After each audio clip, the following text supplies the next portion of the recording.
Well, good morning, everybody. It's November the 10th. I'm sporting the very latest in East Coast fashion here in Canada. It is deer hunting season. I don't hunt, but I don't wish to be hunted, so this is the time of year when I dress up like the Great Pumpkin. Uh, the animal that they're hunting here is called the white-tailed deer, so I'm still a little bit concerned about the flash of white beard, but at least I have the head full of white hair covered up. I'm just going to take a short walk to an area not too far from the house here where there's a gravel pit, stone quarry. I want to show you something out there, but on the way there I'll show you a few other things. This is my very strange pumpkin sweet apple tree. The leaves are starting to fall, but the apples never really fall. And I haven't harvested that many of them this year. I had a few the other day that I did some cooking with, but this is an exceptional year for it. It seems to go in cycles. Every other year is more apples than the preceding year, every second year type thing. This was an excellent year for the thing, but provides a lot of food for the wild birds. Already some of the blue jays and grackles and things have been sitting on branches pecking at apples, but even though the apples stay on and freeze and turn brown in the wintertime, on milder days, if there are any robins that overwinter here, they'll pick them apart to get the seeds, I guess, out of the center, or maybe they're just eating the flesh, I'm not sure. But also the early returning robins in the spring tackle the tree and pretty much finish off the last of the brown apples. Most of the leaves are on the ground. That's a magnolia tree, one of the last to lose its leaves. It has gone a golden color, but they haven't really started to fall off yet. And over here is my favorite tree. It's a Japanese maple called Bloodgood. One of the very last to lose the leaves. It's red all year round, but in the fall it turns a deeper blood red here. Or it gets its name, I guess, Bloodgood. It hasn't dropped a single leaf yet. They're always very noticeable on the ground underneath of it, but all of a sudden it will get cold enough and in a couple of days period they will fall off on the ground. Planted this, I'm not sure, probably 15 years ago as a very small tree, and this is a bittersweet vine. I've always called it American bittersweet, but someone a short time ago on one of my videos, I guess that I'd taken previously of it, said it's some sort of an Asian bittersweet. They said Japanese or what, but anyway, I've always thought it was the American bittersweet. It's a vine, very invasive, which I kind of have a thing about invasives. I like them. Not much survives in this climate. If something's invasive, I let it go. But it comes in male and female vines, and in this particular area, I only had a female vine until just recently, when it was getting pollinated just slightly, because further away on my property I have both kinds. But this year there's a great many more seeds and pieces of fruit, whatever you want to call them. Get you in a little closer.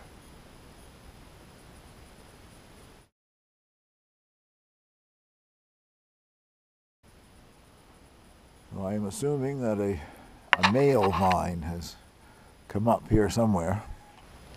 Well, I've arrived out into the rock quarry, sand pit, whatever, but this I want to show you. I've been meaning to take some pictures of it and see if I can get somebody to identify it for me. I keep thinking I should know what that is, but I don't.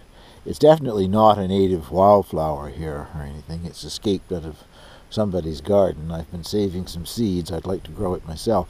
It always just seems to have blossoms at the very end of the stem.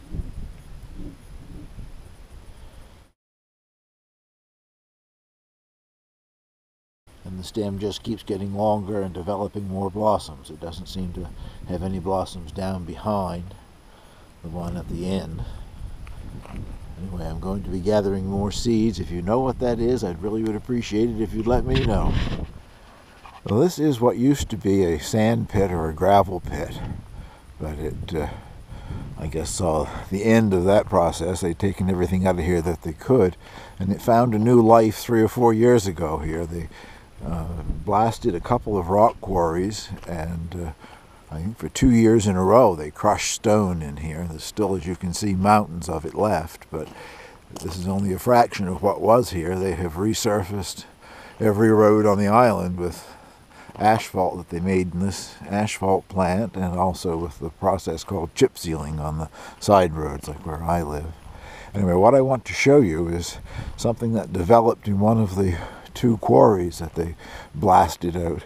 I'm not quite sure why the company has left their asphalt plant here. There's been I don't think there's anything more to do with paving the highways, but one of my neighbors told me that they're probably going to pave driveways for people in the spring, so I suppose they don't have any use for the plant until next spring anyway, so they've left it here for the winter. It was here over last winter as well.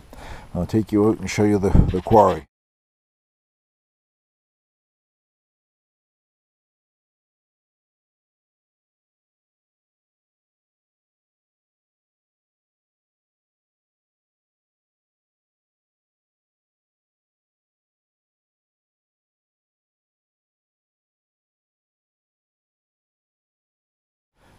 Well, as I said, the quarry is relatively close to my property. I live on a cul-de-sac or a dead-end street road, whatever you want to call it, and the road ends at the gate to this quarry, which is about, I don't know, 400 or 500 meters beyond my driveway.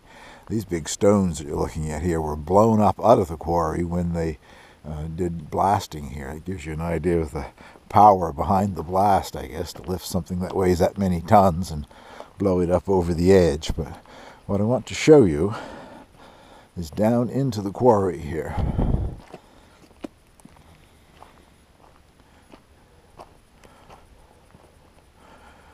Begin to see it there.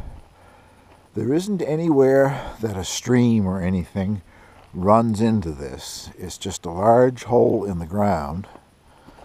I don't know if that could possibly be accumulated rainwater, or if they hit an underground spring or something when they were blasting. But it amazes me. It appears to be very deep. I don't know how deep. And we have had some fall rains, and it is, I think, a little further up on the walls than it was. So perhaps it's just accumulated rainwater. I don't know. The first clip, I was standing over there on that far bank. Moved around to a different angle here because from here, the way the sun is, you can see down into the depth of the water and see some of the larger boulders or chunks of stone that were too large for them to bring out in a truck or anything to take over to the crushers. Anyway, it's an amazing new pond.